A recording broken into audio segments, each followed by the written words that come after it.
शेखर ई study में आप सभी का स्वागत है।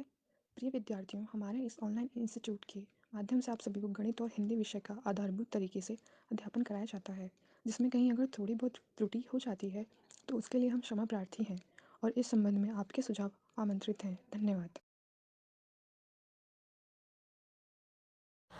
हेलो दोस्तों, मैं शेखर स्वागत करता हूं आपका अपने YouTube channel Shekhar study point पर। दोस्तों, ग्राफ एवं तालिका आपकी चल रही थी जिसमें हम ग्राफ का अध्ययन कर रहे थे। ठीक है, पाई ग्राफ आपका कंप्लीट हो चुका था, बार ग्राफ चल रहा था, 7 पार्ट इसके आ चुके हैं। उसी क्रम में आज होगा पार्ट 8वां। ठीक है, आप जानते हैं ग्राफ और तालिका आपको 20 नंबर की मिलेगी, 5 नंबर की गणित मिलेगी, ऑल टोटल 25 नंबर की आपके गणित का रोल होगा। ठीक है, सभी चीज़ें आपको विस्तृत और पढ़ाई जा रही है एकदम बेसिक से। ठीक है, ताकि आपको कहीं कंफ्यूजन ना हो। ग्राफ और तालिका बेहतर जानने के लिए आप जो गणित का सिलेबस दिया हुआ है पीटी का, उसे अध्ययन करें। उसके वीडियो पड़े हुए हैं प्लेलिस्ट में, आप उन्हें भी देख सकते हैं। ठीक है, आइए आज शुरुआत करते हैं पार्ट 8 की। देखिएगा, पहला प्रश्न है आपके सामने।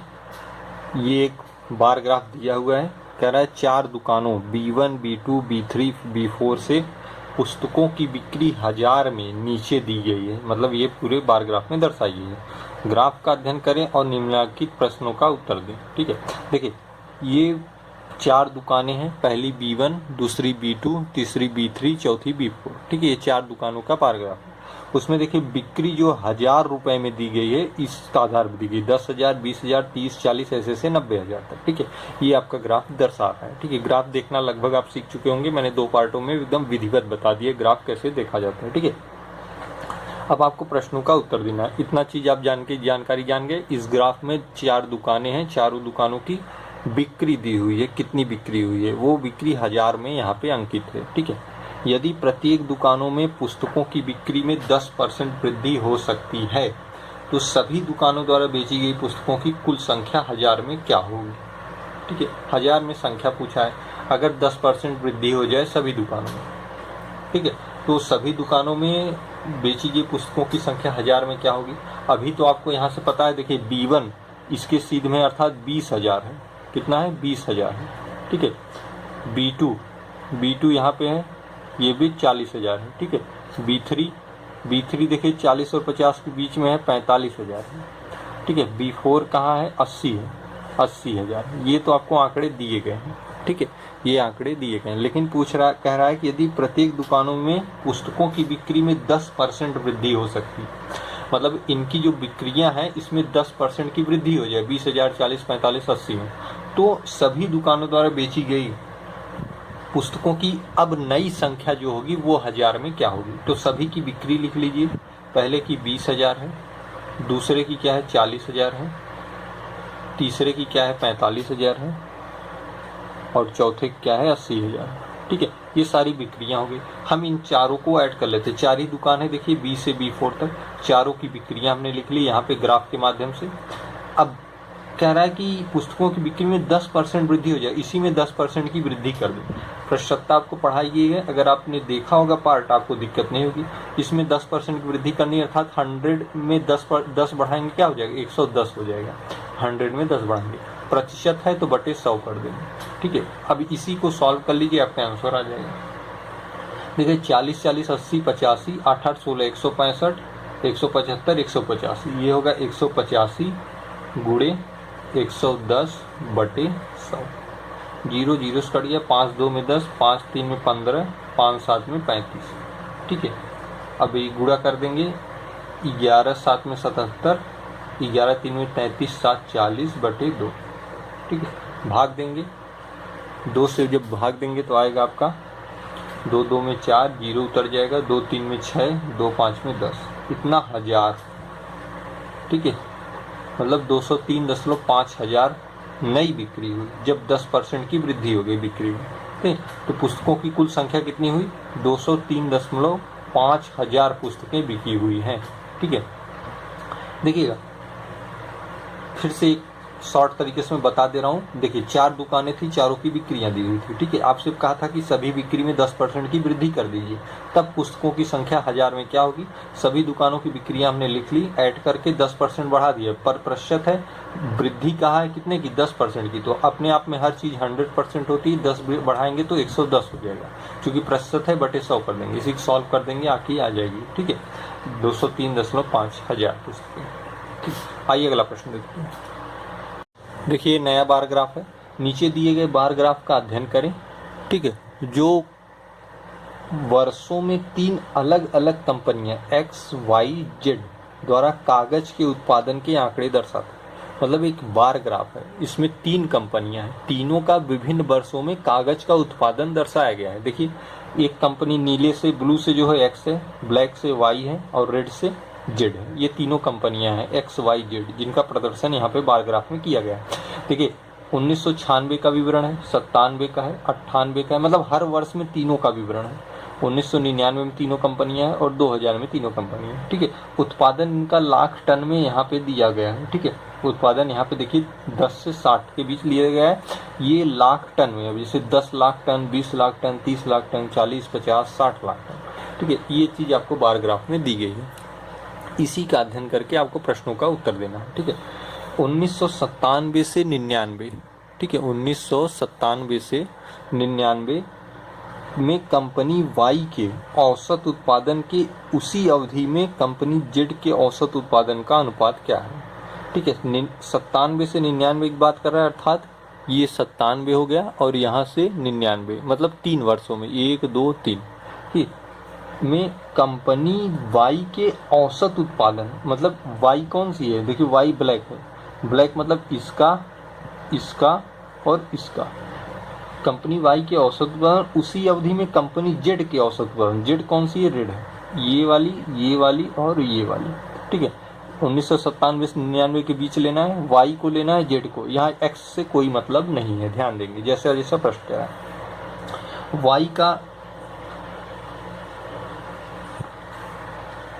औसत उत्पादन निकाल लीजिए। ठीक है, Y का तो देखिए Y 97 में कितनी है, Y यहाँ पे देखिए ब्लैक से है, ये देखिए 40 और 30 के बीच में है, तो ये कहाँ है 35 पे। अच्छा, जब दिया नहीं रहता तो मध्य का मान लेते हैं, अगर मध्य से भी मध्य में होगा तो वो दिया रहेगा। ठीक है, इतना है।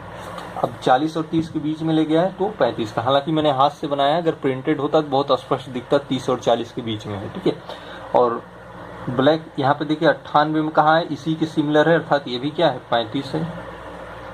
यहाँ पे देखिए ब्लैक कहाँ है 40 है, देखिए ये है 40 ब्लैक वाला, तो इसे 40 लिख दिया। 3 ही वर्ष में पूछा है, 97 से 99। Y का आंकड़ा हमने जुटा लिया, Y का औसत उत्पादन। औसत बराबर होता है कुल का योग बटे कुल संख्या, तो 1, 2, 3 संख्या है, 3 हमने कर दिया।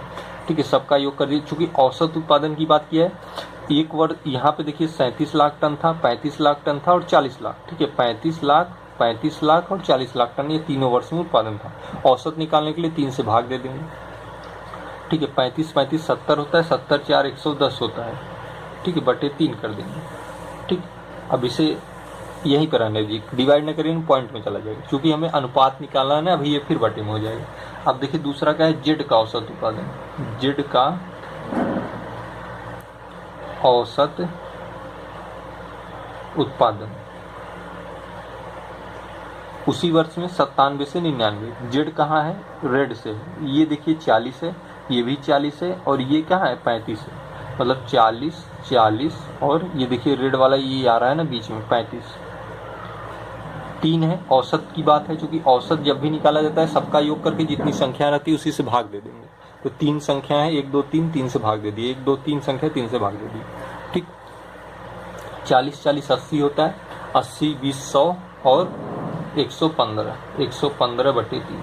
ये आ गया आपका Y का औसत उत्पादन, ये हो गया Z का औसत उत्पादन। कौन सा, 97 से 99 के मध्य। अब पूछा है कि का अनुपात क्या है, अनुपात निकाल लीजिए। अनुपात निकालने के लिए इन्हें बाई के रूप में कर दीजिए, 110 बटे 3 की बटे 115 बटे 3। देखिए 3 3 से कट जाएगा, ये आएगा 110 बटे 115। ठीक है, भाग दे दीजिए, 5 2 में 10, 5 2 में 10, 5 2 में 10, 5 3 15। मतलब आप कह सकते हैं ये होगा आपका 22:23। ठीक है, 22:23 ये आपका आंसर हो जाएगा। ठीक, 22:23। तो मतलब ये जो कह रहा था उस अनुसार इस प्रश्न को हमने सॉल्व किया, 22:23 का अनुपात आ गया। उम्मीद करता हूँ समझ में आएगा, एकदम स्पष्ट है, जैसे जैसे कहा गया वैसे वैसे मैंने किया है। ठीक है, आइए अगला प्रश्न देखते हैं। देखिएगा दूसरा कह रहा है कि 5 वर्षों में औसत उत्पादन किस कंपनी के लिए न्यूनतम था। 5 वर्षों में औसत उत्पादन किस कंपनी के लिए न्यूनतम था, मतलब इन यहाँ पे तीनों कंपनियों की बात की गई है। किस कंपनी के लिए, मतलब तीनों के आंकड़े आपको देखने पड़ेंगे और पूरे 5 वर्षों में देखने पड़ेंगे, 1996 से 2000 तक। थोड़ा सा ये प्रश्न लेन दी जाएगा, ठीक है। एक एक का हम देखते हैं। कंपनी एक्स,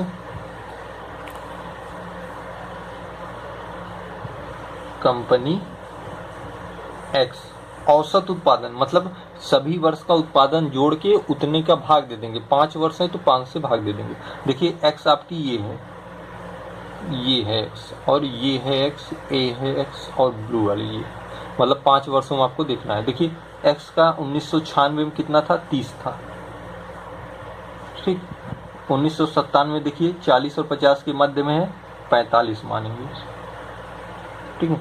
1998 में देखिए वही इसी के बराबर है, 45। 1999 में देखिए कितना है, 50 है। और 2000 में देखिए कितना है, ब्लू यहाँ पे है। ये देखिए ये 40 और 30 के मध्य है, ठीक है। इसे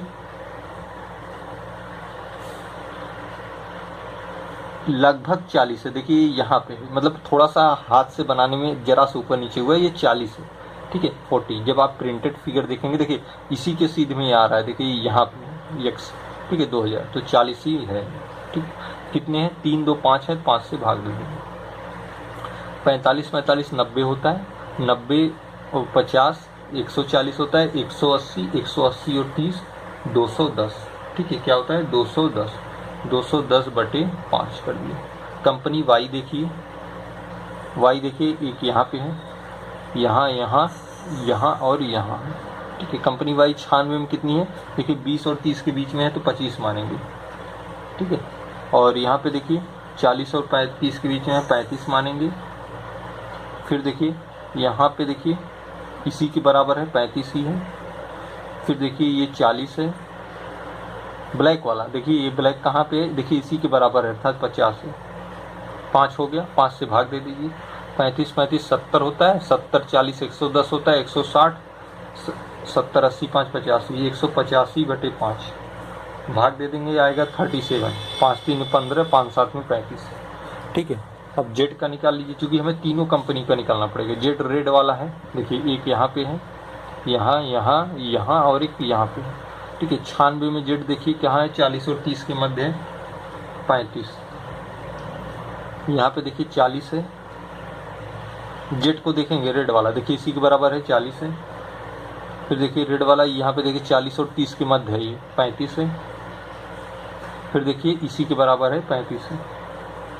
5 है, 1 2 3 4 5, 5 से भाग दीजिए, क्योंकि क्यों भाग दे रहे हैं 5 से, हमें औसत पूछा है। देखिए औसत उत्पादन 40 40 80 होता है, 35 35 70 होता है, 7 7 14 15, 150 हो गया, 150 और 35 185 हो गया। 5 से भाग दे देंगे, 5 से भाग देंगे, 5 3 में 15, 5 7 में 35। देखिए 5 4 में 20, 5 2 में 10, इसका आया 42 भाग देने पर, इसका आया 37, इसका आया 37। आपसे पूछा है 5 वर्षों में औसत उत्पादन किस कंपनी के लिए न्यूनतम था। न्यूनतम मतलब कम से कम था, तो किसके किसके लिए था। देखिए 42 सर्वाधिक था, सर्वाधिक उत्पादन था 42 लाख टन, और यहाँ 37 लाख टन, 37 लाख टन, मतलब वाई और जेड क्या है, सिमिलर है, और ये दोनों क्या है, 42 से न्यूनतम है। तो हम कह सकते हैं कि न्यूनतम उत्पादन वाई और जेड का था, ठीक है। वाई और जेड दोनों का था, क्योंकि दोनों का बराबर आया, इसका भी 37 इसका भी 37, तो वाई और जेड का 5 वर्षों में न्यूनतम उत्पादन था। ये आपका आंसर हो जाएगा, वाई और जेड, ठीक है। बराबर आने के कारण दोनों का आंसर समान रहेगा, ठीक। आइए अगला प्रश्न देखिए। देखिए इसी आधार पे ये भी प्रश्न है, वर्ष 1996 से 97 तक कंपनी यक्स के उत्पादन में प्रतिशत वृद्धि क्या है। 96 से 97 तक कंपनी एक्स के उत्पादन में प्रतिशत वृद्धि पूछा है। देखिए 96 ये वर्ष है और 97 किसकी बात कर रहा है, केवल कंपनी एक्स की बात कर रहा है, मतलब इसका और इसका आंकड़ा देखना है। तो देखिए 1996 में एक्स कंपनी कहाँ थी, 1996 में एक्स थी 30 लाख टन, कितना 30 लाख टन, ये 30 है, ठीक है। और 1997 में एक्स की ही बात है, कहाँ थी, 1997 में एक्स थी 45 लाख टन, ठीक है। ये लाख टन में आंकड़े यहाँ पे लिखा हुआ है 45 है, ठीक है। अब पूछा है कि 1996 से 97 तक कंपनी एक्स के उत्पादन में कितने प्रतिशत की वृद्धि हुई। देखिए 96 से जब आप 97, चूंकि आगे बढ़ेंगे 96 के बाद ही 97 है, 96 से 97 आज कितने की वृद्धि हुई। वृद्धि निकालने के लिए आप क्या करेंगे, दोनों का अंतर कर लीजिए। 30 और 45 का अंतर करिए, 45 और 30 अंतर करेंगे क्या आएगा, 15 आएगा। ये वृद्धि हुई है 96 से 97, मतलब एक वर्ष में 15 की वृद्धि हुई। लेकिन प्रतिशत वृद्धि पूछा है, प्रतिशत वृद्धि, तो 15 तो वृद्धि हुई है। प्रतिशत के लिए क्या करेंगे, हमेशा पूर्व वाले से तुलना करते हैं 30 से, जिससे बात की है 96 से 97, मतलब 96 की बात की है, तो 96 से तुलना करेंगे 30 प्रतिशत है, गुणे 100 कर देंगे, ठीक है। ये जानने के लिए आपको प्रतिशत का पार्ट पढ़ना पड़ेगा, गणित में मैंने पढ़ाया है, वीडियो प्लेलिस्ट में पढ़ा है, ठीक है। 15 2 में 30, 2 काट देंगे, कितने का, 50% की वृद्धि है। कितने की, 50% की वृद्धि है, ठीक है। तो इस तरीके से आपको प्रश्नों को सॉल्व करना है। थोड़े से ये प्रश्न देखिए 3-3 ग्राफ को लेकर थे, इसलिए मैंने इसको इंक्लूड कर दिया। अब थोड़े से जितने पार्ट आएंगे, 1 2 3 पार्ट जो भी आएंगे, उसमें थोड़े से लेवल हाई रहेंगे प्रश्नों के। तो उम्मीद करता हूँ आपने ग्राफ को देखना समझ लिया है और प्रश्नों को कैसे सॉल्व करते हैं उन्हें समझ लिया है, ठीक है। तो आज के पार्ट में बस इतना ही, मिलते हैं अगले पार्ट में।